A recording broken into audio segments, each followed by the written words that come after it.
tous et bienvenue dans ce nouveau vlog.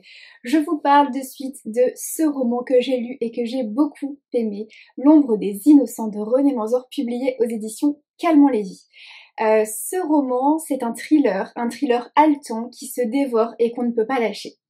Pour l'histoire, on rencontre Marion Scriba. Elle est romancière et mère de famille et elle est surtout accusée de meurtre. Un meurtre assez horrible puisqu'il s'agit du meurtre d'un enfant. Elle va donc en prison, elle ne cesse de clamer son innocence. Oui mais voilà, son ADN a parlé puisque l'ADN de Marion a été retrouvé sur la scène de crime. Donc voilà.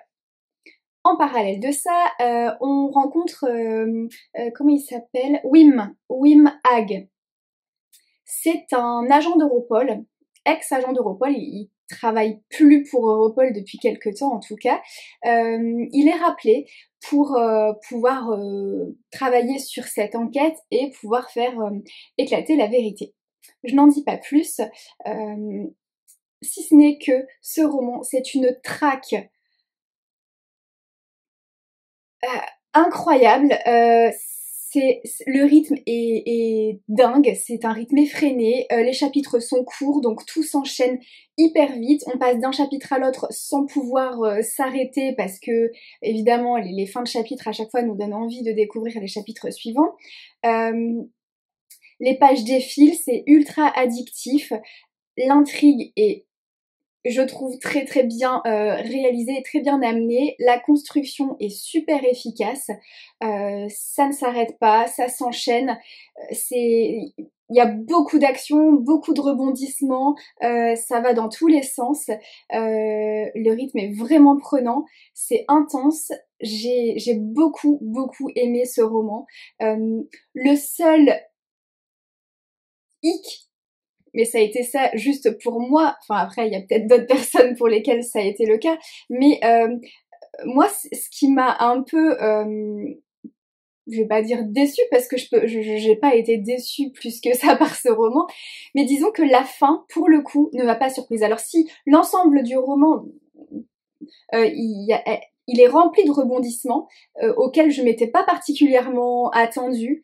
Mais alors la fin, pour le coup, ben elle m'a pas surprise parce que je l'ai vue venir de loin, de très loin même. Donc j'ai pas été surprise plus que ça par cette fin parce que je m'y attendais. Donc je n'ai pas terminé sur le waouh que j'espérais.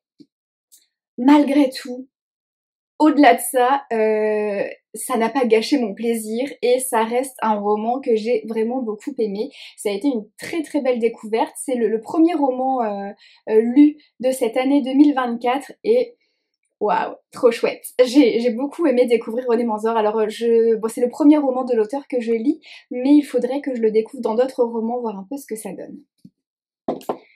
Au-delà de ça, j'ai des choses à ouvrir avec vous, donc je m'exécute de suite. Alors, le premier paquet, ça nous vient des éditions Charleston. J'irai te chercher jusqu'au bout du monde de Shobha Rao. C'est un roman qui est sélectionné pour le prix Charleston Poche Sélection 2024 dans la catégorie roman étranger. Je vous lis ça. Une fois par mois, la jeune Purnima monte au temple d'Indravali Konda pour prier pour sa mère décédée. Aînée d'une grande fratrie, elle sait que son destin n'a rien d'enviable. Elle épousera l'homme que choisira son père. Lorsqu'elle rencontre Savita, qui semble encore plus pauvre qu'elle, mais déborde de joie, les jeunes femmes se lient d'une amitié si forte qu'elle allume chez elles l'étincelle de l'espoir. Et si une vie était possible au-delà des murs étouffants du village ? Quand Savita, victime d'un acte d'une cruauté extrême, doit prendre la fuite, Purnima laisse tout derrière elle pour partir à sa recherche. Son périple la mènera aux États-Unis, dans l'univers abject de la pègre indienne de Seattle. Animées par l'espoir fou d'être un jour réunies, toutes deux ne reculeront devant aucun obstacle et affronteront le pire de la société des hommes. Un premier roman bouleversant, véritable hymne à l'amitié féminine et à la résilience. Voilà, j'ai très hâte de pouvoir découvrir cette histoire. Deuxième paquet que j'ai complètement déchiré. nous vient également des éditions Charleston. C'est un roman poche de Tony Béard. 19 bis boulevard Montmartre. Alors, au cœur des grands boulevards à Paris, entre le Grand Rex et l'Olympia, se dresse le 19 bis boulevard Montmartre. C'est là que vit Max, charmant et léger comme la fumée de ses cigarettes, avec son petit-fils Simon et sa fille Doria, intrépide comédienne de 28 ans à la vie sentimentale désastreuse. Le 19 bis est un véritable théâtre. On s'espionne d'une fenêtre à l'autre, on se fait la guerre et l'amour, mais quand la Banque Générale, propriétaire de l'immeuble, décide de vendre à la découpe, tous les locataires s'unissent pour éviter l'expulsion. De Karim, sympathique patron de Broadway Boulevard, à Mira, la gardienne mélomane, en passant par le mystérieux designer Léo Klein, tous vont se battre pour sauver leur immeuble. Un hymne drôle et tendre aux familles de cœur, porté par un rythme haletant et des personnages irrésistibles. Voilà, j'aime beaucoup Tony Béard, donc ce sera un plaisir de la découvrir dans celui-ci. Et enfin, paquet qui nous vient donc des éditions HarperCollins pour le prix HarperCollins Poche duquel je suis membre du jury.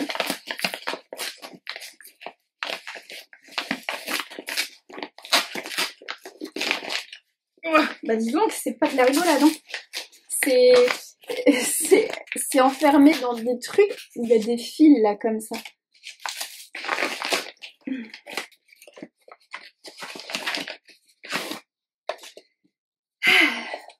Tadam!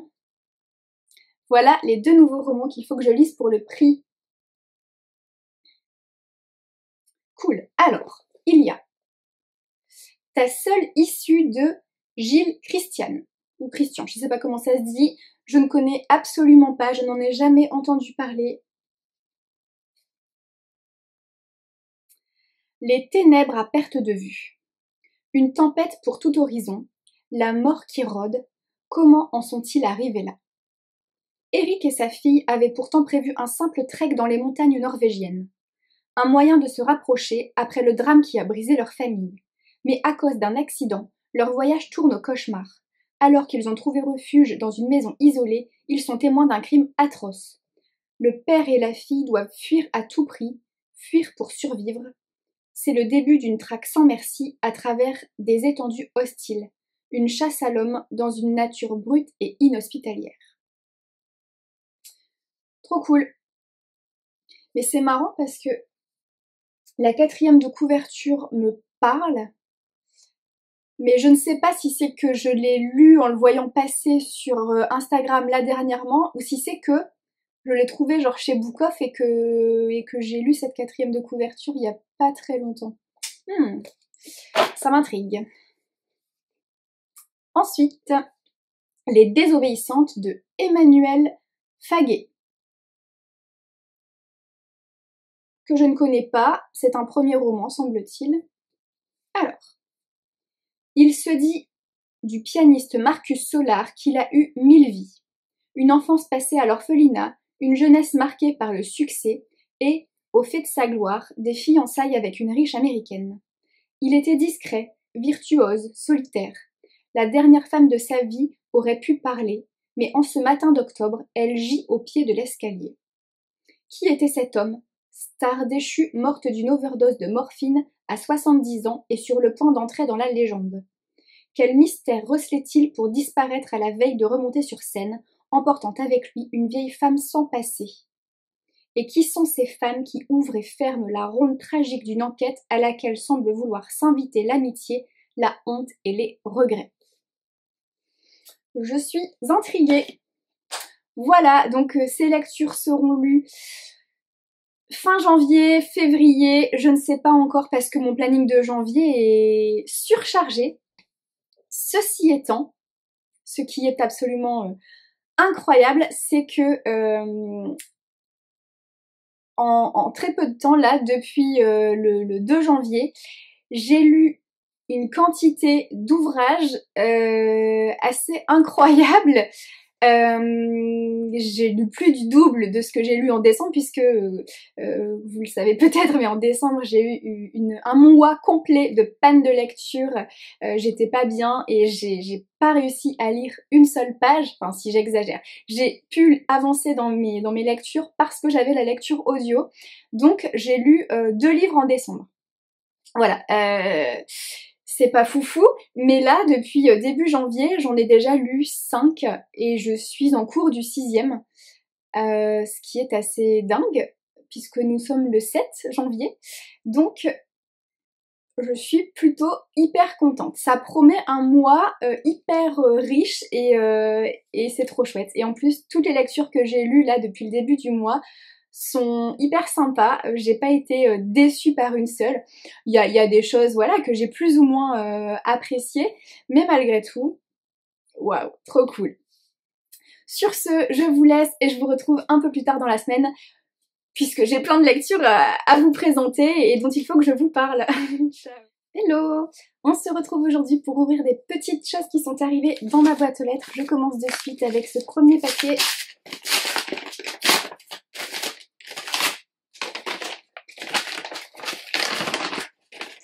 Alors...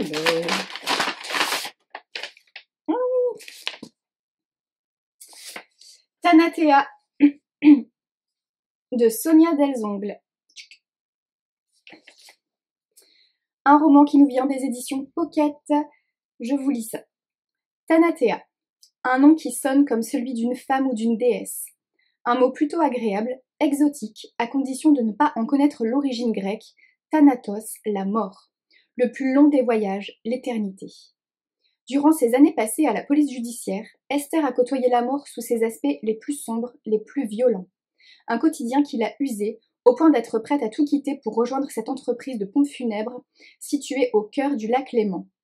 Et même si ce nouvel environnement s'annonce quelque peu macabre, au moins elle n'aura plus à voir les stigmates d'un meurtre sur la chair, les organes, les os. Là-bas, la mort sera un concept, du marketing. Elle sera travaillée, pensée, enrobée dans du velours ou du satin. Là-bas, Esther espère enfin trouver la paix. Trop bien, j'ai hâte de pouvoir le lire celui-là. Il est prévu pour février, à moins que j'accélère. Vraiment j'ai lu beaucoup là depuis le début du mois de janvier, donc si je suis assez efficace, je peux peut-être le faire passer. Il fait 460 pages. Voilà, bon, à suivre. En tout cas, je suis trop contente de cette réception. Un autre paquet qui nous vient a priori aussi des éditions Pocket.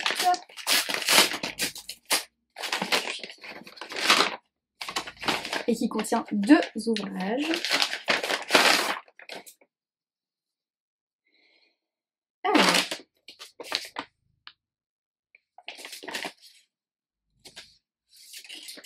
Je me rappelais plus. Je ne sais plus. Tchouk. Les Dévorés. Sélection prix Nouvelle Voix du Polar. De Thibaut Solano. Fin 2018. Une étrange ambiance plane sur Clermont-Ferrand. Le corps d'un homme est retrouvé dans le coffre de sa voiture. Une fillette disparaît en plein marché de Noël. Une femme identifiée par plusieurs témoins rôde dans une voiture noire. Un lien unit ces événements. Simon Magny en est certain. Journaliste local, célibataire endurci et accro aux somnifères, il se lance à corps perdu dans la traque du prédateur. Alors que la psychose s'empare des esprits et que les tensions enflent sur fond de soulèvement des gilets jaunes, Simon tente de démêler les fausses pistes et de garder la tête froide. Je me souviens effectivement avoir lu cette 4e de couverture, avoir lu ce pitch. Il me tarde de pouvoir le découvrir également. Je trouve dommage qu'ils mettent... il est dans la couverture, c'est pas un truc collé en plus. Et je trouve ça dommage, moi. J'aurais juste mis un sticker dessus, mais bref. C'est un détail. À savoir que tous ces ouvrages, les 3 là, sortent le 11 janvier, donc ils sont sortis déjà, à l'heure où sort cette vidéo et à l'heure aussi où je les reçois d'ailleurs.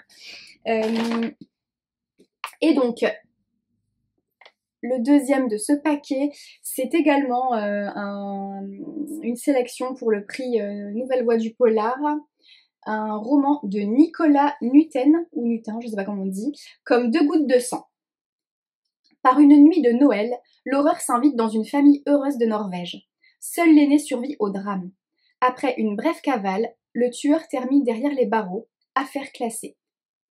22 ans plus tard, à Paris, le commandant Sarda a sur les bras un cadavre réduit à l'état de squelette, découvert attaché dans la cave d'un manoir abandonné, une croix latine inversée gravée sur le crâne.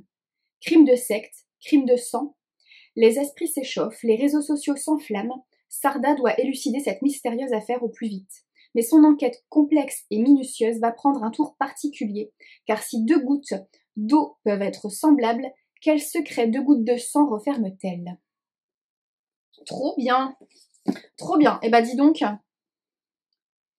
trop chouette, ces 3 romans me tentent énormément. 3 thrillers, 3 polars que j'ai hâte de pouvoir lire. Cool! Ensuite, un paquet que j'ai pré-ouvert. J'ai été intelligente pour une fois. Alors les autres ne sont pas du tout pré-ouverts.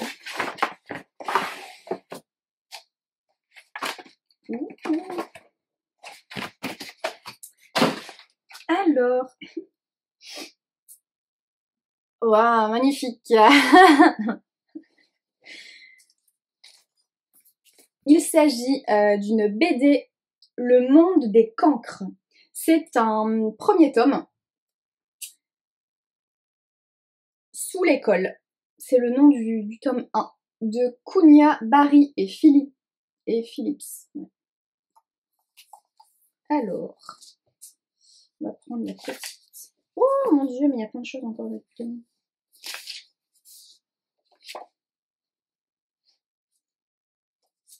Il y a des photos.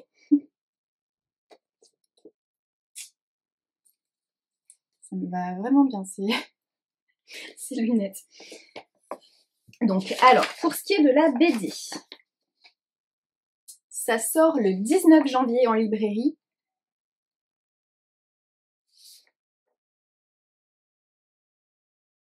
Trop cool. Bon, ça, on s'en fiche. Alors, Saint-Joseph est un internat d'excellence, aux résultats inégalés et à la discipline exemplaire, du moins en apparence.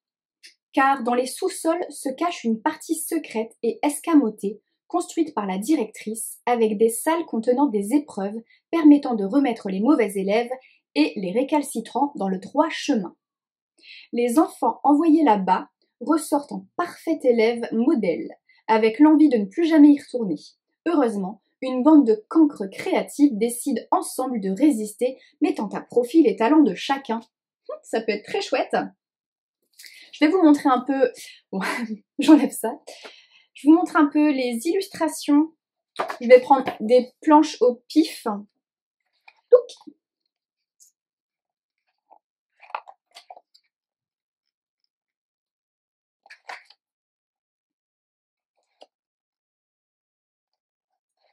Voilà. Trop chouette.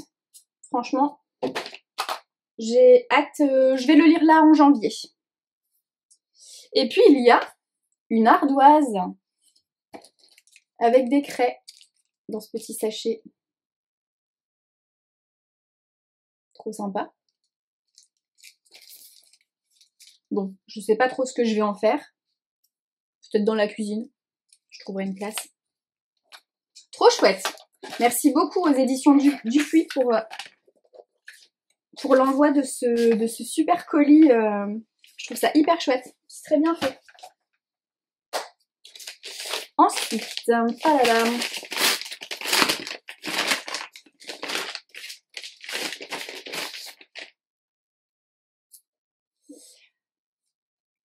nous vient de le Duc graphique. Encore une fois, là c'est le bandeau qui est carrément sur le bouquin. Mais on fait pas ça, ça c'est interdit de faire ça. Les bandeaux déjà c'est nul. Là c'est un bandeau sur le bouquin. Bon, après ça va, il est mignon, il est bien fait.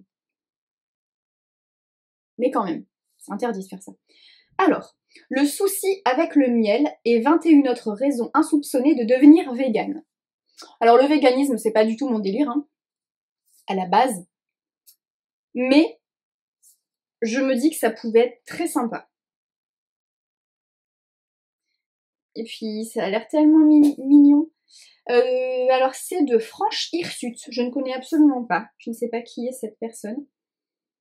Alors, vous mangez de la viande, mais vous vous posez des questions. Vous êtes végétarien, mais vous vous posez des questions. Vous êtes végane, mais vous souhaitez en savoir plus. Cette BD documentaire est faite pour vous. À partir de recherches sourcées, Franche Hirsute dresse avec humour et bienveillance un état des lieux de la consommation de produits issus d'animaux et propose des solutions concrètes pour changer sans trop d'efforts ses habitudes. Découvrez 22 sources insoupçonnées d'exploitation animale réparties en 5 thèmes de votre vie quotidienne, mode et cosmétiques, loisirs, animaux de compagnie, alimentation et fêtes de fin d'année. Et franchement, l'intérieur a l'air vraiment très sympa. Bon alors, montrer comme ça, c'est un peu compliqué à montrer, mais non, franchement, ça a l'air hyper chouette. Ça a l'air hyper intéressant. Et le dernier paquet. Hop là.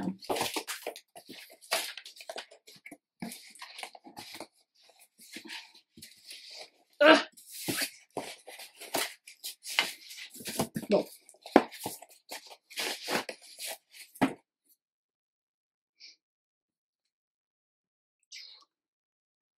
Jungle Book de Anne Canton. C'est un tome 1, une nouvelle série qui se fera en 3 albums, c'est noté derrière. Imaginez Mowgli, Shere Khan, Baloo, Mowgli, Shere Khan, Baloo plongés dans un monde dont l'être humain a pratiquement disparu. Imaginez Mowgli, petit homme élevé par des loups, rêvant d'indépendance. Imaginez Shere Khan debout, vêtu de la tête aux pieds et armé jusqu'au croc. Imaginez Baloo, en mentor discret et solitaire, gardien du secret d'un passé sombre où les hommes le tenaient en cage. N'imaginez plus, c'est devenu une réalité. Trop cool. Décidément, ils le mettent partout. Je vous montre des planches graphiques. Au pif, hein.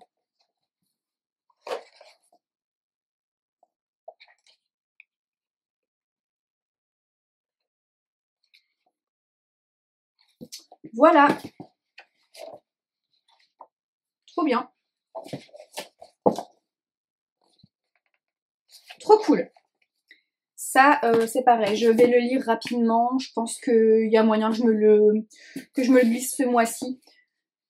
Ça va être trop sympa. Voilà, vous savez tout.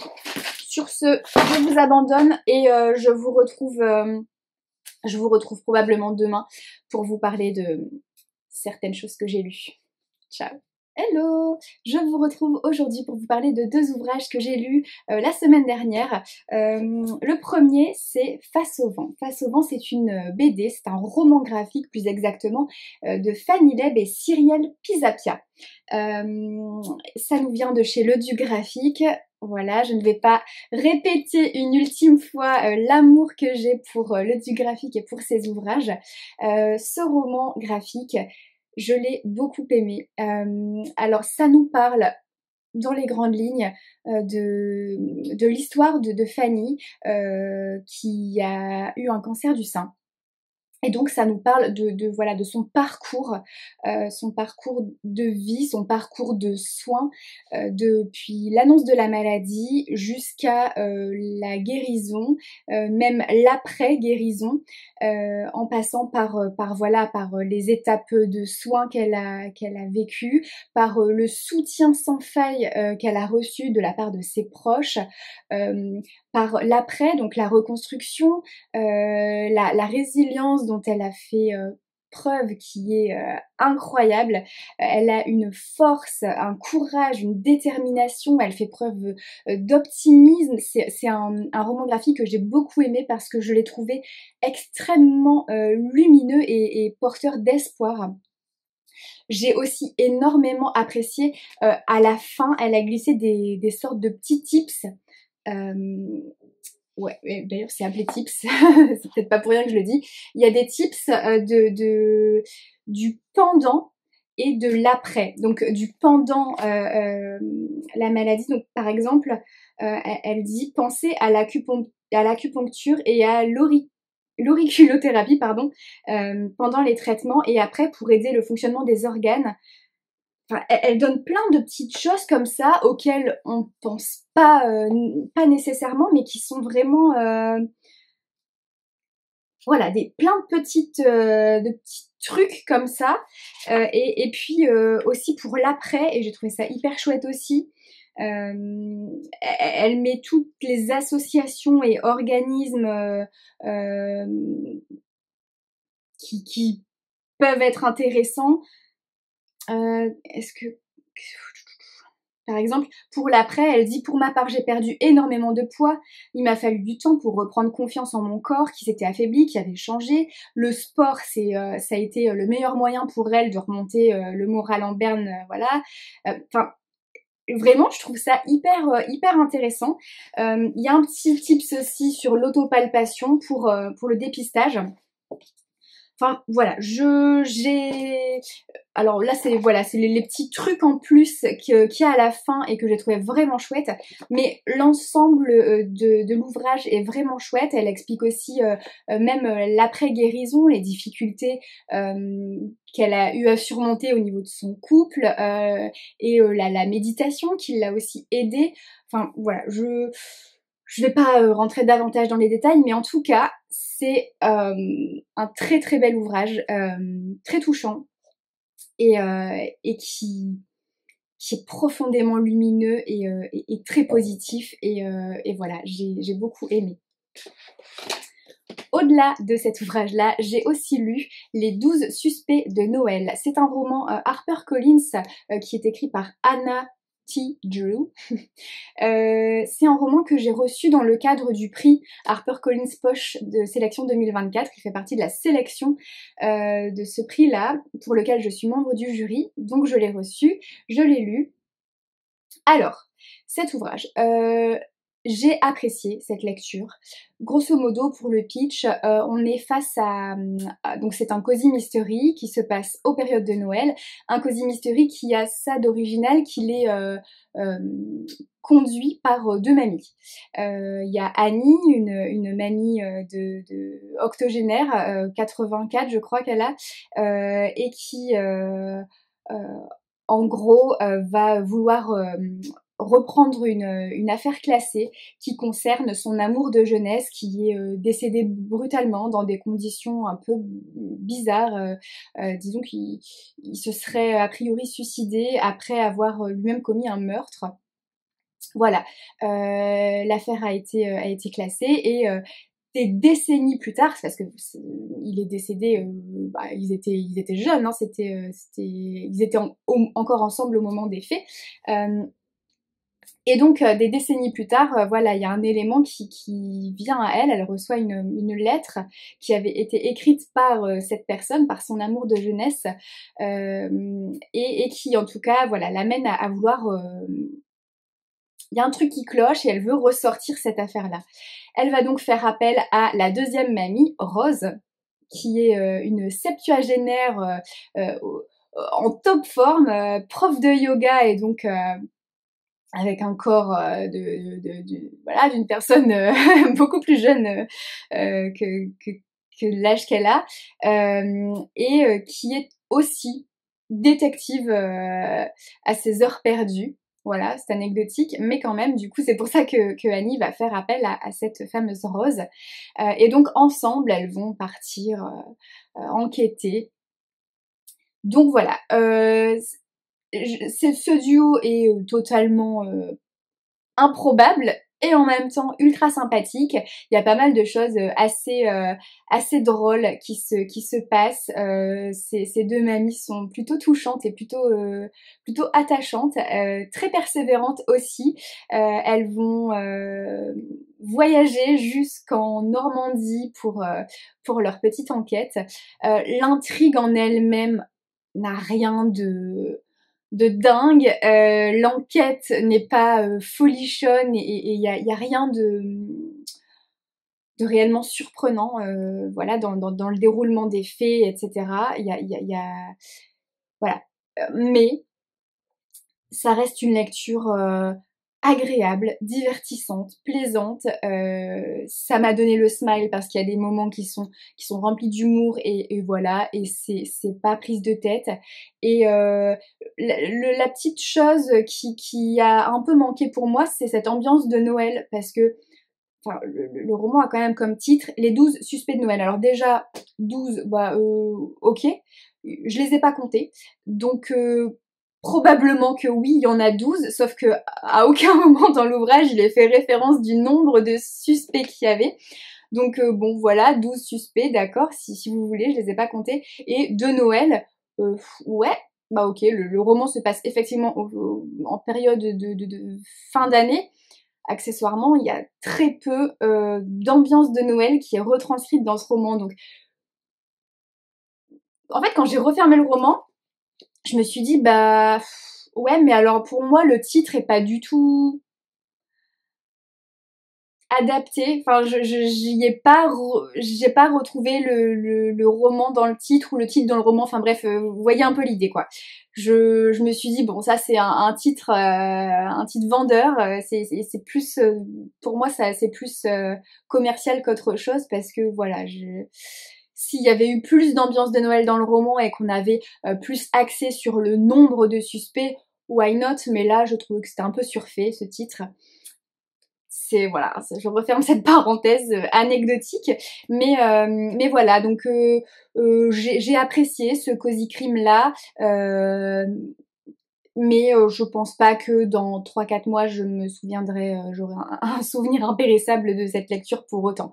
Accessoirement, c'est quand même une lecture qui est très agréable entre deux romans qui sont prenants, ce qui a été le cas pour moi. C'est une lecture que j'ai glissée entre deux ouvrages qui étaient vraiment intenses au niveau de la lecture, et du coup c'était plutôt idéal. Voilà, je vais terminer en ouvrant un paquet qui est arrivé dans ma boîte aux lettres avec un petit mot de mon facteur qui me souhaite ses meilleurs vœux. Encore. Merci Alexis. Bon, j'ai tout déchiré. Oh mais c'est trop chouette. Oh, mais elle est trop choupinou. Alors, il s'agit de 8 battements d'ailes. 8 battements d'ailes, c'est un roman coup de cœur que je n'avais pas demandé, tout simplement parce que je l'ai déjà lu, que je l'ai en grand format. Donc quand j'ai reçu le catalogue Charleston, je l'ai pas demandé parce que je l'avais déjà et que je voulais pas risquer de pénaliser quelqu'un d'autre en le demandant. Ceci étant, ça a été un immense coup de cœur, ce roman-là. J'ai adoré cette histoire. Et c'est une de mes plus belles lectures de mon aventure de lectrice Charleston. Il fait partie de mon top 3, si ce n'est même le top 2, enfin peut-être même le top 1, j'en sais rien. Mais voilà, ça a été c'est plus qu'un coup de cœur. Donc voilà, et du coup il y a un petit mot trop chou. Ah, c'est trop cool. Bah ça me fait super plaisir en fait. Je l'avais pas demandé, mais en fait ça me fait trop plaisir de. Oh, il y a mon petit avis là-dedans d'ailleurs. J'avais écrit quoi? Ce récit est un véritable coup de cœur, poignant, bouleversant et magistral. Ah oui, tellement. Ah bah, c'est un petit mot de Emeline, trop sympa, qui me dit voici le dernier roman de Laura Trompette en format poche, tu y trouveras ton avis en première page. Et effectivement. Bah merci beaucoup. Bon bah c'est cool, bah du coup je l'ai aussi en format poche. J'aime beaucoup cette couverture qui est très sympa. Alors moi j'adorais la couverture du grand format. Où est-ce qu'il est?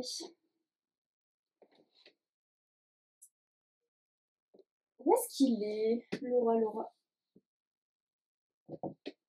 Ah non, il est là. Je regarde en bas, il est en haut. Oh, cette couverture, j'aime trop. J'adore cette couverture. Et du coup, celle-là est très très différente. Mais j'aime beaucoup aussi. C'est vrai qu'elles ont rien à voir l'une avec l'autre. Ce roman, il faut le lire. Il est incroyable.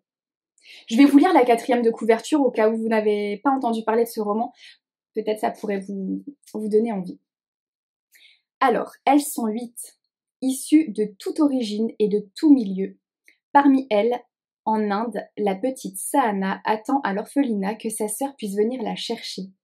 En Italie, Lucia, 91 ans, s'est mise à exhumer de vieux cartons et à chanter sur son balcon. Magali, conductrice de poids lourd sur les routes de France, découvre qu'elle n'est pas seule dans son camion. À Washington, Judy, la porte-parole de la Maison-Blanche, reçoit un étrange message anonyme, tandis qu'à Berlin, Kirsten ne sait pas que ses cris ont alerté la voisine à travers le mur. A priori, tout les sépare. Et pourtant, en l'espace de 24 heures, alors que le monde est à l'arrêt, leurs destins vont s'entrecroiser et leur vie irrémédiablement se lier.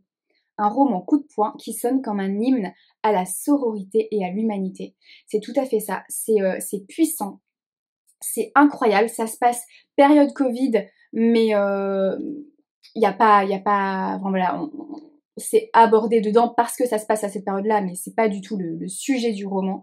C'est incroyable. Plus je tournais les pages et plus j'étais là, oh, mais c'est fou parce que on se rend compte que toutes les histoires s'imbriquent d'une façon ou d'une autre et c'est brillant, c'est magistral, c'est ultra bien fait, c'est très touchant. Je l'ai dévoré parce qu'il m'était impossible de le lâcher, donc je l'ai lu en une nuit, enfin en une soirée, j'ai pas pu le lâcher.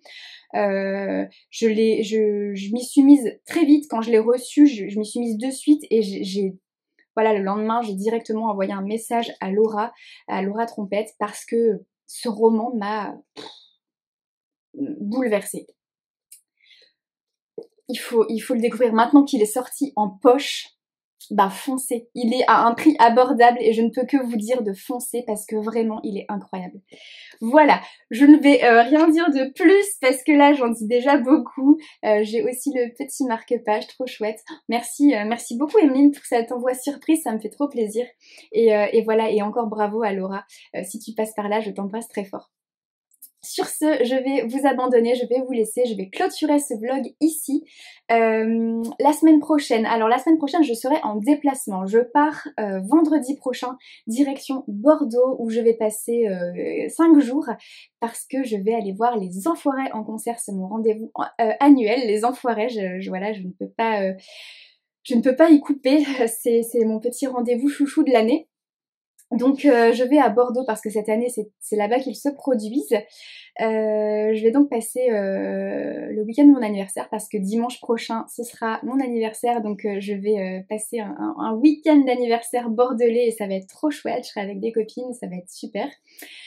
Malgré tout, je sortirai tout de même un vlog, je vais le préparer en avance, comme ça je prépare tout en début de semaine pour qu'il soit prêt. Il sera probablement pas très long du coup, il sera concis mais efficace. Il y a 3 ouvrages dont il faut encore que je vous parle et donc voilà, j'en parlerai dans le vlog de la semaine prochaine. Et puis on se retrouvera la semaine suivante post-enfoiré où je vous montrerai quelques images de ce week-end à Bordeaux. Voilà, vous savez tout de mes projets des prochains jours. Sur ce, je vous souhaite une très très belle semaine.